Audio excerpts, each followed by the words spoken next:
저희 조코피TV는 썬팅 필름의 새로운 패러다임을 선사하는 T9 필름 신차 검수부터 장기 렌트 리스까지 모빌리티 서비스의 정수 카스페이스와 함께합니다. 네, 여러분 조코피TV 조현일입니다. 자, 오늘 덴버 너게츠와 오클라호마 시티 썬더의 6차전 컨퍼런스 세미파이널이 진행이 됐습니다. 내일은 뉴욕 닉스와 보스턴 셀틱스의 세미파이널 6차전이 펼쳐지게 되고요. 이 시리즈 어떻게 되는지 한번 정리를 해봤습니다. 자, 오늘 제가 중계를 하고 왔는데요. 결국 7차전까지 갔습니다. 시리즈 2대3으로 벼랑 끝에 몰린 덴버 너게츠. 하지만 원투펀치 하면 니콜라 요키치와 저말 머레이죠. 이 미친 활약으로 3대3 시리즈가 또 동률이 됐습니다. 자, 그러면서 1라운드와 2라운드를 모두 덴버 너게츠가 7차전까지 가는 혈전을 벌이게 됐고요. 자, 요키치와 머레이 54득점을 합작을 했고요.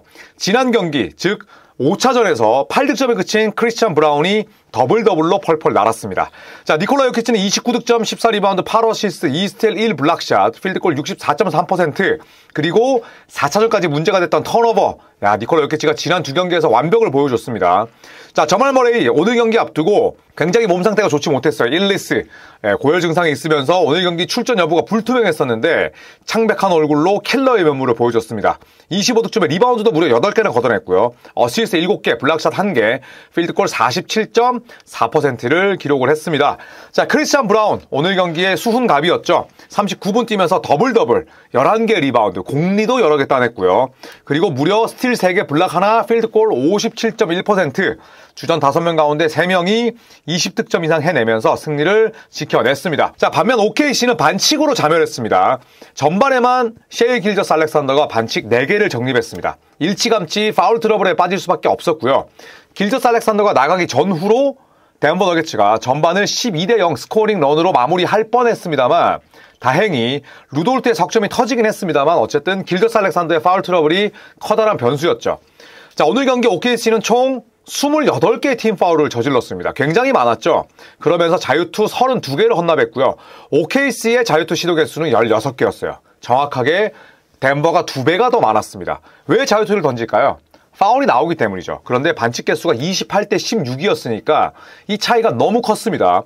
OKC의 파울 개수 28개, 정규 시즌 평균 19.9개니까 적은 편은 아니었습니다. 하지만 정규 시즌보다 무려 8개나 원정에서 파울을 더 저질렀고요. 덴버의 반칙 개수는 16개, 그리고 정규 시즌 평균은 17.6개였으니까 도리어 더 적었죠.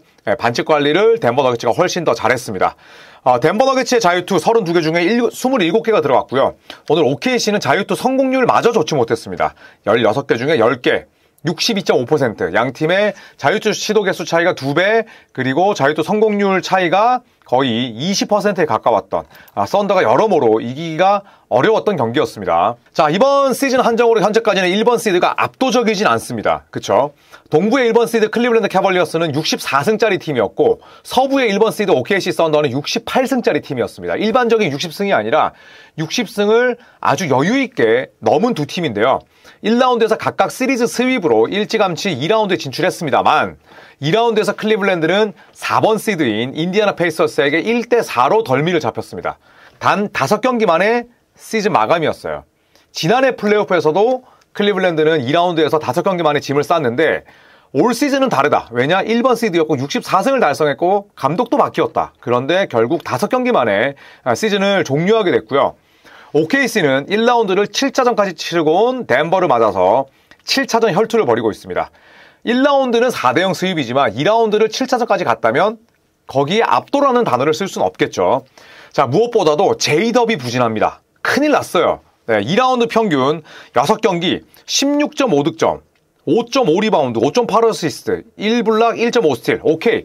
리바운드 이하, 어시스트, 블락슛, 그 다음에 스틸 다 좋습니다. 자, 그런데 필드골이 큰일 났어요. 33.7%입니다.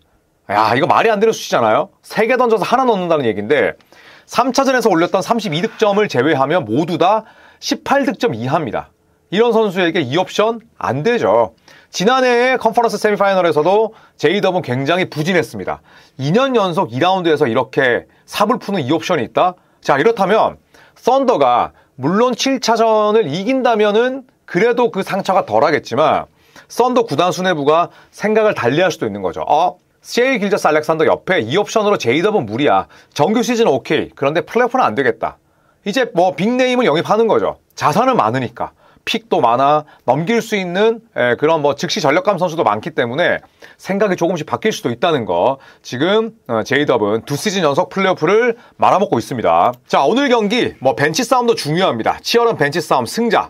자, OKC의 벤치 출전은 5명이었고 32득점. 덴버의 벤치는 오늘 8인 로테이션이었고, 그리고 유의미하게 페이튼 왓슨, 러셀 웨스트브룩, 줄리안 스트로더가 출전 시간을 가져갔어요. 그래서 덴버 너게츠는 쓸 수 있는 최대 로테이션이 8인입니다. OKC는 총 10인이 가능하고요. 그런데 득점 차이가 32대 27, 얼마 나질 않았고, OKC에서 벤치는 오늘 알렉스 카루소와 케이슨 월라스의 역할이 돋보였습니다. 카루소는 오늘 10득점, 그리고 2스틸 1블락샷, 또 3점슛 40%, 수비도 잘해줬고요. 케이슨 월라스도 잘했는데 10득점 4리바운드 저 기록이 대부분 전반에 다 나왔어요. 후반 무득점이었고 3스틸도 전반 3스틸, 후반 스틸 제로. 필드골 성공률 3점 다 좋긴 했습니다만 뒤쪽으로 갈수록 존재감이 없었다는 점. 네, 그리고 아이지아 조와 에런 위긴스도 단 2득점에 그쳤고요. 오늘 덴버 벤치는 평소에 비해서 훨씬 잘했습니다. 페이튼 왓슨은 워낙 뭐 에너지의 단계가 높은 선수고 1스틸 1블락, 필드골 성공률은 무리한 슛 시도도 있었고 되도 않은 슛도 있었습니다만 그래도 페이튼 왓슨이 14분이나 뛰어주는 건 대단히 중요하죠. 자, 러셀 웨스트브룩 오늘도 뭐 턴오버가 4개나 됐습니다만 그래도 중요한 공격 리바운드, 저 리바운드 3개가 전부 다 공리였어요. 그리고 블락샷도 멋지게 한 차례 기록을 했었고, 줄리안 스트로더를 빼놓을 수가 없겠죠. 자, 줄리안 스트로더 20분 뛰면서 15득점, 그리고 야투 50%, 3점은 무려 3개를 75%의 확률로 집어넣었습니다. 스트로더는 정규 시즌 때는 중용을 받았어요. 자, 하지만 마지막에 뭐 부상이 있었다고 하더라도 플레이오프에서 오늘 경기 전까지 출전 경기가 7게임에 불과했습니다. 아예 로테이션 아웃이었어요. 그런데 데이비드 아델만 감독 대행이 스트로더라는 새로운 카드를 꺼내 들었고 오늘은 가장 많이 뛰었습니다. 20분. 그리고 15점도 본인의 플레이오프 커리어 하이였어요. 아마도 스트로더가 7차전에 열리는 원정 분명히 출전 시간을 많이 가져갈 겁니다. 자, 그리고 7번째 7차전을 치르는 요키치입니다. 18-19 시즌 1라운드 샌안토니를 상대로 7차전 4대3으로 이겼고요. 동일한 2라운드 때 포틀랜드를 상대로는 3대4로 졌습니다. 그랬던 요키치이 다음 시즌 버블에서도 1라운드에서 유타를 만났고요. 그리고 2라운드에서 클리퍼스를 만나서 유타도 이기고 클리퍼스도 이겼습니다. 자, 그리고 23-24 시즌 2라운드에서 미네소타를 상대로 바로 지난해였죠. 홈 7차전을 졌습니다. 그것도 4쿼터 대역전패로. 하지만 24-25 시즌 바로 이번 올해 클리퍼스를 맞아서 7차전까지 가는 접전 끝에 이겼고, 그리고 2라운드 OKC와의 맞대결도 또 한 번 7차전을 가게 됐습니다. 자, 덴버는 7차전의 팀이죠. 2015년 이후에 1, 2라운드 모두 7차전까지 치른 팀이 총 4개였습니다. 그쵸? 클리퍼스, 토론토, 마이애미, 그런데 덴버만 지금 3번이고요. 2015년에 클리퍼스는 1, 2라운드 모두 7차전까지 치렀는데 2라운드에서 탈락했습니다. 그러니까 1라운드는 7차전 윈, 2라운드는 7차전 패배. 2016년에 토론토는 1라운드, 2라운드, 7차전 모두 다 승리하면서 컨퍼런스 결승 진출했고요. 2016년에 마이애미 탈락, 2019년에 덴버 2라운드 탈락, 하지만 2020년 버블에서 컨퍼런스 결승 진출했습니다. 1라운드와 2라운드 다 이기고 컨퍼런스 결승 가서 LA 레이커스에게 2대4로 졌죠. 그리고 2025년 덴버 다시 한번 1라운드와 2라운드를 모두 7차전까지 치르게 됐는데 어떻게 될까요? 궁금합니다. 탈락 진출, 탈락 진출. 그 다음에 과연 진출이 될지 아니면 탈락이 될지. 운명의 7차전은 월요일 새벽 4시 반 한국 시간으로 시간이 좀 해립니다. 제가 중계하니까 또 많은 시청과 사랑을 부탁드리겠고요. 자, 이 경기 한번 리뷰를 해볼게요. 자, 저말 머레이가 4점 플레이로 간단하게 경기를 시작합니다. 자, 그리고 이런 장면 한번 보시면, 자, 이렇게 투맨 게임을 하죠. 네, 피켓롤을 하고요. 그 다음에 저말 머레이가 혼자서 개투 상황이죠. 그쵸? 요키치가 지금은 탑을 지키고 있으니까 1-3-1 지역 방어를 섰는데, 보통 1-2-2, 2-1-2도 많이 섰고요. 이렇게 되니까 지금 스네이크 드리블, 그리고 횡의 움직임. 여기서 루돌트가 바로 컷인 들어가는 거죠. 뒷선에 또 더구나 크리스찬 브라운이기 때문에 뒷문 따고 들어가서 마무리를 하는 루돌트. 자, 그리고 반대쪽으로 움직였던 케이슨 월라슨의 볼 없는 움직임 좋았고요. 자, 그러자 에런 고든이 드라이브 앤 킥, 그리고 크리스찬 브라운의 석점. 자, 월라스의 패스를 받고 달릴 수 있는 빅맨이 바로 챗 홈그랜이죠. 그리고 젤린 윌리엄스가 3점을 쏠 것처럼 하다가 엑스트라 패스 와이드 오픈. 자, 그리고 보시면 지역 방어에서 지금 누군가요? 제일 린이잖아요. 제일 위를 지금 끌고 나와서 어때요? 바로 석점을 꽂습니다. 발이 느리기 때문에 지역 방어 상황에서 굉장히 특이한 공략법이 나왔고요. 자, 요런 장면도 에런 고든이 어떻게 와이드 오픈 레이업을 넣는지 한번 볼게요. 자, 21초니까 트랜지션 상황이죠. 그리고 보시면 마이클 포터 주니어, 저말 머레이 다 양쪽 날개에 있고 요키치의 움직임을 보세요, 여러분. 요키치가 이렇게 들어갑니다. 들어가서 여기서 블락아웃을 해주죠. 블락아웃을 해주면 어때요? 블락을 못합니다. 저 뒤에 또 루돌트가. 자, 그리고 이거는 어이없는 샷 홈그레는 수비. 자, 하지만 마지막 상황에서 루돌트의 석점 터지면서 이제 후반으로 갑니다. 자, 후반 시작과 함께 니콜라 요키치의 연속 득점.